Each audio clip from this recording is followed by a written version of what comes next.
খোদার কসম, জমিন আল্লাহকে বলে, আল্লাহ ওরে উল্টাইয়ে দেই, ওরে উল্টাইয়ে দেই। ও যে আপনার জমিনের উপরে দাঁড়াইয়া মাওলা উলঙ্গ ছবি দেখতেছে।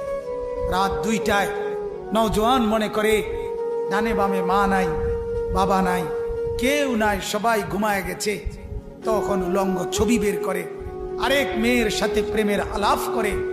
আর শাজিম থেকে আল্লাহ তাআলা তখন ডেকে বলে, আনিস আমি কিন্তু জেগে আছি, আমি ঘুমাই নাই।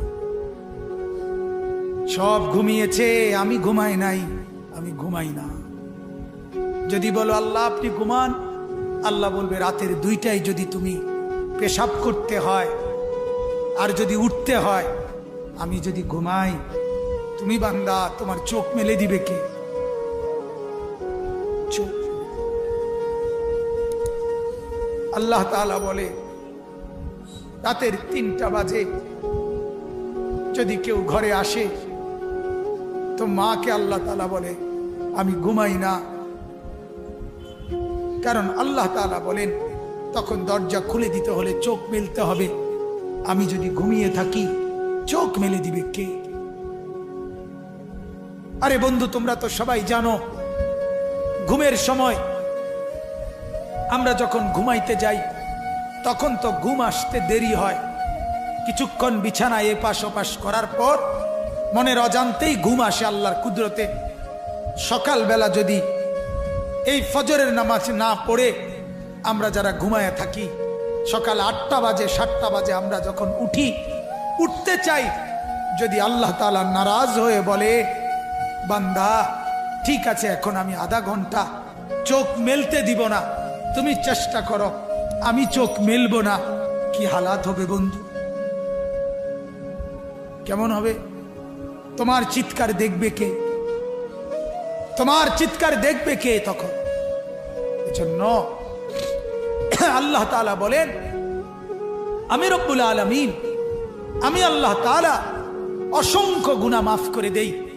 বলতেছিলাম জমিন বলে আল্লাহ ওরে উল্টাইয়া দেই, ও ছবি দেখছে, ও নাচ দেখতেছে, উলঙ্গ দৃশ্য দেখতেছে, ও সুদ খাইতেছে, ও ঘুষ খাচ্ছে, ও অবৈধ ইনকাম করছে, ও জিনা করছে, ও ব্যভিচার করছে, এই মেয়েটা নর্তকীর মতো হাঁটছে, আল্লাহ ওরে উল্টাইয়া দেই। আল্লাহ তাআলা ফেরেশতা বলে আল্লাহ ওরে মটকায়া দেই। তো আল্লাহ তাআলা বলে জমিন তুমি বানাইছো? জমিন বলে না আপনি বানাইছেন। আল্লাহ ফেরেশতাকে বলে ফেরেশতা তুমি বানাইছো? ফেরেশতা বলে না আপনি বানাইছেন।